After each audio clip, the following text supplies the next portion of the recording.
यो अर्को भिडियोमा फेरि स्वागत छ। मैले यो कन्टिन्यू यो 2-3-4 वटा भिडियो जति भयो यो युनिट 4 यो आइसिएसजी प्लान्ट साइन्स थर्ड इयरको युनिट 4 कै भिडियो हो। यो युनिट 4 को यो लास्ट टपिक हो। पहिलोमा चाहिँ हाइब्रिडाइजेसनको बारेमा भनेको थिएँ, दोस्रोमा यो हेटेरोसिसको बारेमा, र यो तेस्रोमा चाहिँ इनब्रिडिङ डिप्रेसनको बारेमा मैले यो यो भिडियो हो। इनब्रिडिङ डिप्रेसन भनेको के हो त? हामीले हेटेरोसिस भनेको हामीले पढिसक्यौँ अघिल्लो भिडियोमा। हेटेरोसिस भनेको चाहिँ आमा बाबु भन्दा छोराछोरी धेरै उत्कृष्ट हुनु, राम्रो हुनु, यो चाहिँ सामान्य बुझ्ने भाषामा भने मैले। तर हामीले कुनै दुईवटा छुट्टा छुट्टै जातको, मानव मकै भनौँ, दुईवटा छुट्टा छुट्टै मकैको जातलाई चाहिँ क्रस गऱ्यौँ भने त्योबाट उत्पन्न हुने नयाँ जातको मकैले के गर्छ त? धेरै उत्पादन दिने गर्छ।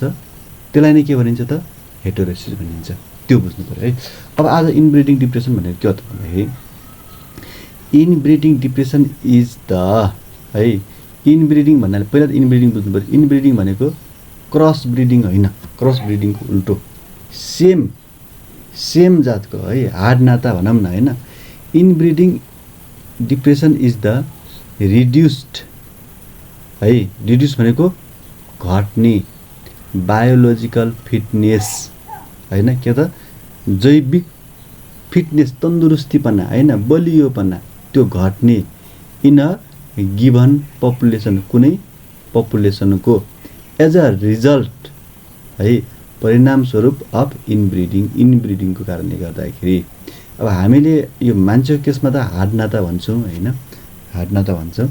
तर हामीले यो बोट बिरुवामा पनि सेम जातको बिचमा चाहिँ क्रस गऱ्यौँ भने होइन, यसले भनेको चाहिँ सेम जातको उही जस्तो मनकामना 3 र मनकामना 3 अथवा 3को जिन सेम छ क्या है, सेम जिन छ।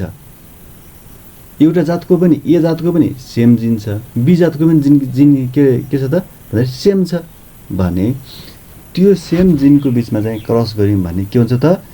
Reduced biological fitness. Biological fitness भनेको त्यसको जैविकपना चाहिँ, त्यसको चाहिँ बलियोपना गर्छ। जस्तो बलियोपना भने बायोलोजिकल फिटनेस भन्नाले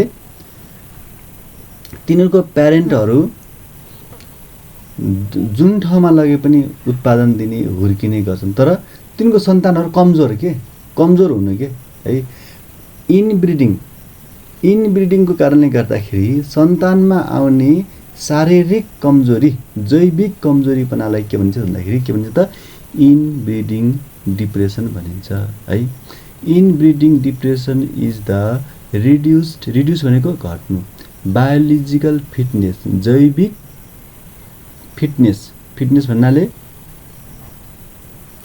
बलियोपना होइन, फिटनेस, फिट हुनु भन्छ नि होइन, in a given population as a result के को कारणले त भन्दाखेरि इनब्रिडिङको कारणले गर्दाखेरि है।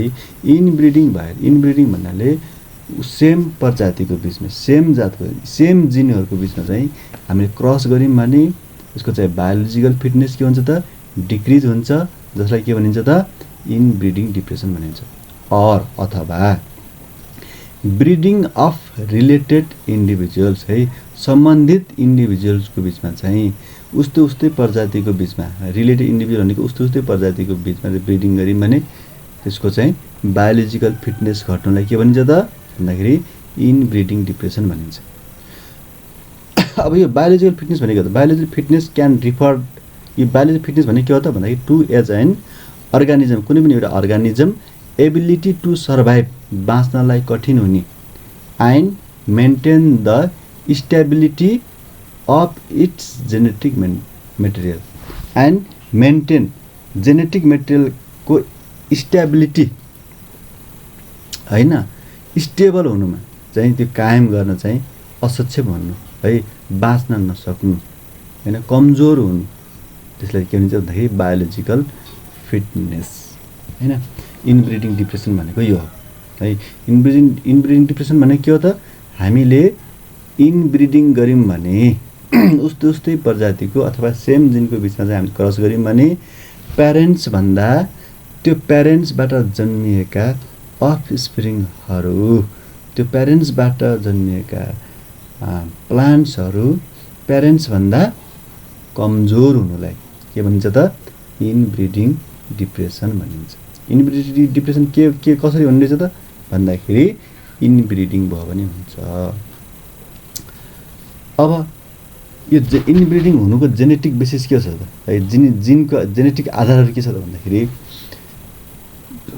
अब मेन पहिलो जेनेटिक कारण के हो त भन्दाखेरि deleterious mutation probably play major role in inbreeding depression है। के हो त भन्दाखेरि डिलिटेरियस म्युटेसन के म्युटेसन पनि दुई किसिमको डिलिटेरियस भनेको चाहिँ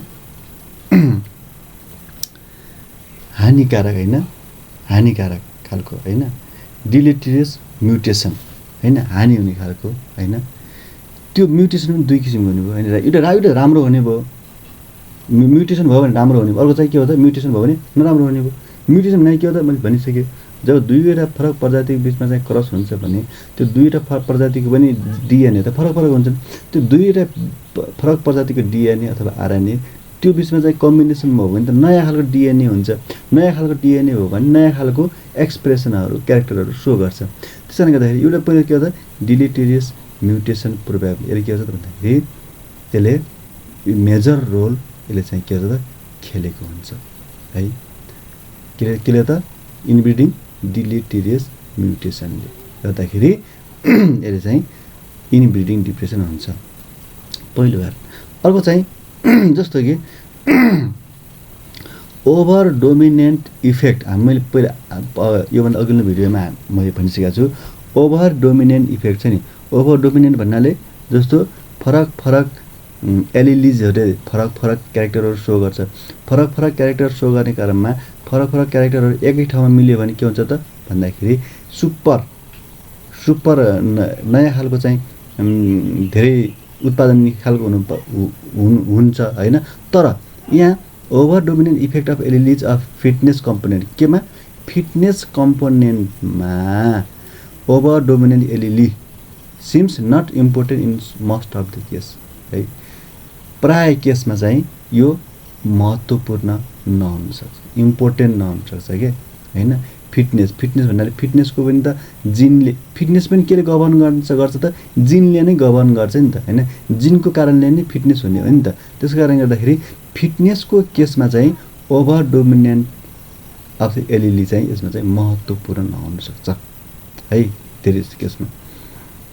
त्यस कारणले गर्दाखेरि recessive or partially recessive deleterious effect of alleles होइन एलिलिजको deleterious effect some maintained by mutation pressure and some by balancing selection है।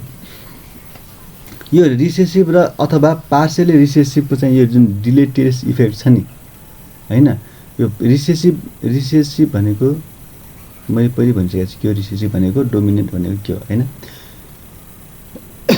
पूर्ण रिसेसिभ अथवा पूर्ण के अरे केही आंशिक रिसेसिभको जुन डिलिटेरियस इफेक्ट छ नि होइन अफ एलिलिज त्यो सम आर मेन्टेन बाई केहीले कसरी मेन्टेन गरेको हुन्छ कायम राखेको हुन्छ भन्दाखेरि बाई कसरी त म्युटेसन प्रेसर होइन म्युटेसनको चाहिँ यो चाहिँ प्रेसरको कारणले गर्दाखेरि चापको कारणले गर्दाखेरि अथवा सम बाई केही कसरी त भन्दाखेरि ब्यालेन्सिङ सिलेक्सन भनेको के हो त भन्दाखेरि सन्तुलित छनौटको कारणले गर्दाखेरि होइन।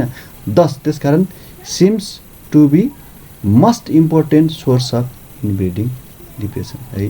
त्यसमा के देखिन्छ त भन्दाखेरि most important source of inbreeding depression है यो चाहिँ एकदम महत्त्वपूर्ण स्रोत इनब्रिडिङ डिप्रेसनको महत्त्वपूर्ण स्रोत चाहिँ देखिन्छ कसरी त भन्दाखेरि प्रेसर म्युटेसन प्रेसरको कारणले गर्दाखेरि अथवा ब्यालेन्सिङ सिलेक्सन कारणले गर्दाखेरि के हुन्छ त भन्दाखेरि रिसेसिभ र अथवा partially recessive deleterious effect of the alleles है। त्यसको कारणले गर्दाखेरि यो चाहिँ जेनेटिक बेसिस इनब्रिडिङ डिप्रेसनको जेनेटिक इफेक्ट के त डिलिटेरियस म्युटेसन है, उत्परिवर्तनको डिलिटेरियस त्यसको कारणले गर्दाखेरि हुन्छ।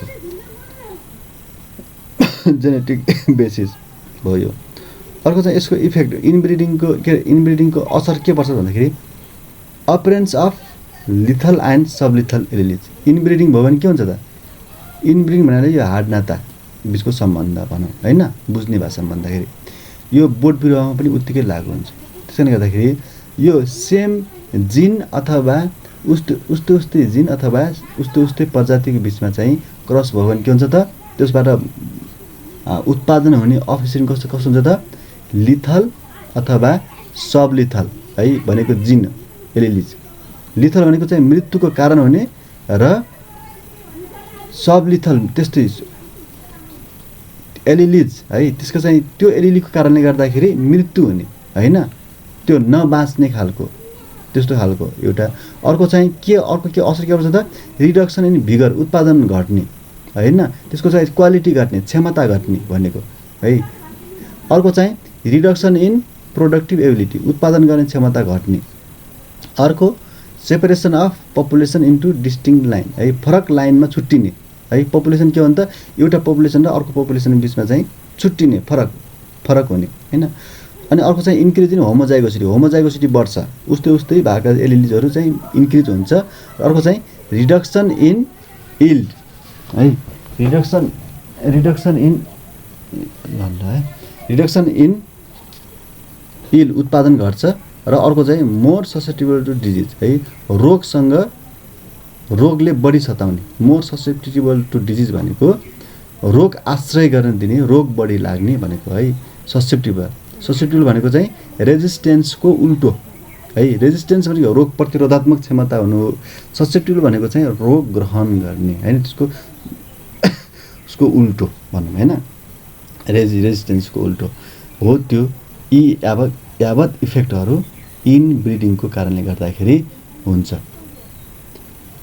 अब यो इनब्रिडिङ डिप्रेसन हामीले यति नै पढ्नु पर्यो, बाँकी चाहिँ अब फेरि क्लासमा पनि डिस्कसन गरौँला।